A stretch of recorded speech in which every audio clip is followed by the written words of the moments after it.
तुम्हारी मर्जी है ये 20 साल मेहनत में गुजारने हैं या आगे के 40 साल मेहनत में गुजारने। पढ़ें और आगे बढ़ें। अब दौर तोपों का नहीं है, दौर तलवारों का नहीं है। जो ये इन चीजों का इस्तेमाल करते हैं यकीनन वो आतंकवादी होते हैं, चाहे वो किसी भी धर्म के हों, किसी भी मजहब के हों। अगर आज कोई किसी पे जुल्म करता है इन चीजों के जरिए तो वो खुद आतंकवादी है और दुनिया जानती है आतंक कौन फैला रहा है। लेकिन हम सिर्फ इतना कहना चाहते हैं, अब लड़ाई कलम की है। जिसके पास जितनी तालीम होगी वो कौम उतनी ही आगे जाएगी। अगर आपके पास तालीम नहीं तो आप भूल जाइए आप अपने घर भी बचा पाएंगे, घर भी नहीं बचा पाएंगे। इसलिए जरूरी है पढ़ें, आगे बढ़ें। बच्चों मोबाइल एक तरफ फेंक दो, एक तरफ डाल दो। आज मांग के चलाते हो, काबिल बन गए तो मोबाइल नहीं कंप्यूटर तुम्हारे आगे पीछे फिरेंगे। इसलिए पढ़ें बच्चे, कोशिश करें तालीम पे ज्यादा से ज्यादा ध्यान दें और अच्छे से अच्छा रिजल्ट लाएं। और गांव वालों को एक मशवरा दे के जाना चाहता हूं, अरबाब मिंबर मेरी बात पे जरा तवज्जो करें। जब हर साल गांव के अंदर रिजल्ट आए तो सारे बच्चों पे नजर डाली जाए किसका रिजल्ट कैसा है। जो बच्चा गांव के अंदर सबसे टॉप आया हो, गांव वाले मिलके उसे अपनी जानिब से इनाम दिया करें, ताकि हमारे बच्चों में पढ़ने का जज्बा पैदा हो, शौक पैदा हो। मदरसों के अंदर जो इनामात हमें दिए जाते हैं, क्यों दिए जाते? इसलिए ताकि हम एक दूसरे से आगे लड़ने की होड़ में काबिल बन जाए। जब हम ये अपने गांव के अंदर लाजिम कर लेंगे, गांव का जो बच्चा टॉप आएगा गांव के अंदर, हम उसे बदले में इनाम में लैपटॉप देंगे, कोई गाड़ी देंगे। फिर देखना इंशाअल्लाह एक एक गांव से कई कई IAS निकलते नजर आएंगे, कई कई MBBS बनते नजर आएंगे। लेकिन हमारी कौम का सबसे बड़ा अलमिया ये है, हमने हाई स्कूल पढ़ाया, बहुत पढ़ा लिया लल्ला को, अब दुकान करेगा लल्ला हमारा। कितना पढ़ा लिया कि गुणा भाग सब कर ले। ऐसा लग रहा है गुणा भाग जो है ये बस आदमी को इंजीनियर बना दे। और लिखा कितना कि किसी का भी नाम लिखवा लो, सबके नाम लिख दे, इतने काबिल बने। और फिर कहते हैं नौकरियां नहीं मिल रही मुसलमानों को। जब पढ़े ही इतने हो कि सिर्फ नाम ही लिख पाओ तो नौकरियां दे के खुद को में कोई कंपनी को मुसीबत में डालेगा। मैं कहता हूं किसी मर्ज का इलाज बन जाए। कहते लोग मुसलमानों को नौकरी नहीं देते। मुझे बताओ, लॉकडाउन लगा था, लॉकडाउन लगा था, सारी दुकानें बंद थी। अगर किसी ने आधा शटर खोल लिया तो ऐसा लगता था जैसे सब ईद की नमाज पढ़ने जा रहे हैं।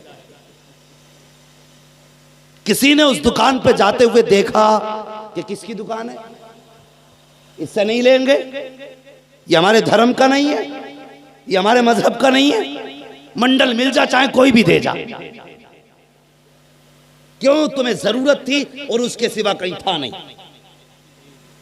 समझना जो मैं समझाना चाहता हूं, तुम्हें जरूरत थी और उसके सिवा किसी के पास था नहीं। तो मैं कहता हूं हाँ, वो तो बेचने वालों ने मजा उड़ाया ना, वो एक अलग चीज है और वो मौजू भी अलग है गुफ्तगू के लिए। लेकिन मैं तालीम को समझाना चाहता हूं, तालीम समझाना चाहता हूं। तो जब नहीं मिल रहा था तो तुमने बिना सोचे, बिना देखे, जात देखे बगैर, बात देखे बगैर, नाम देखे बगैर तुमने मंडल खरीदा, इसलिए कि उसके सिवा कहीं मिल नहीं रहा था। मैं कहता हूं इसी तरह तुम भी किसी मर्ज का इलाज तो बनो। जब उस पोस्ट के लिए तुम्हारे सिवा कोई होगा ही नहीं तो याद रखो तुम्हारे सिवा कोई दूसरा आगा भी नहीं। तुम्ही को बुलाया जाएगा और तुम्ही को रखा जाएगा, लेकिन शर्त मेहनत बन के काबिल बनो। कामयाब नहीं, कामयाब तो चीटिंग करके भी हो जाते। काबिल वो होता कामयाबी जिसके पीछे भागती है।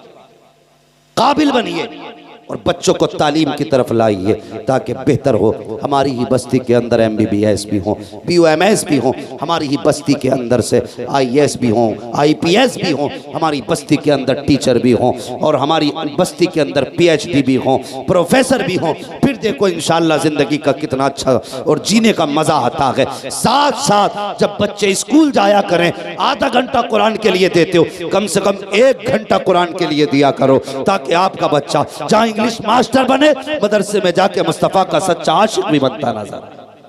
करेंगे इंशाअल्लाह ये काम। ये मैंने सारी जरूरी बातें आपसे रखी हैं। मैं हंसाने नहीं आया था, चटकुले सुनाने नहीं आया था, बस ये बताने आया था करना क्या है। पढ़ना है, आगे बढ़ना है।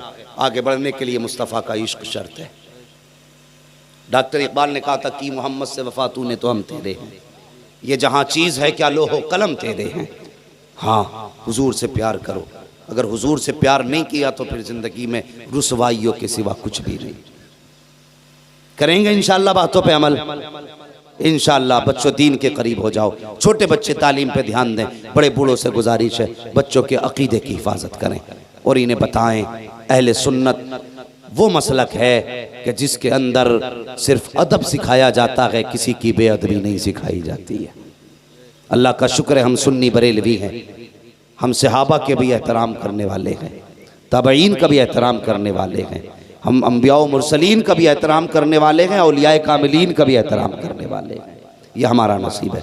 अल्लाह ताला हमें हमारी गुफ्तगू पे पहले अमल की तौफीक अता फरमाए और उसके बाद पूरी उम्मत मुस्लिमा को अमल खैर की तौफीक अता फरमाए। बच्चों हुए अगलात उनको माफ़ फरमाए। रब्बे कायनात ज़िंदगी ने दिया साथ, फिर होगी मुलाकात। चमन रहा फूल खिलेंगे, ज़िंदगी रही फिर मिलेंगे। मुसाफिर हैं हम भी, मुसाफिर हो तुम भी, किसी मोड़ पर फिर मुलाकात होगी। फ़कीरान आए सदा कर चले, सदा खुश रहो ये दुआ कर चले। सारे लोग कलमा शरीफ पढ़ लीजिए, ला इलाहा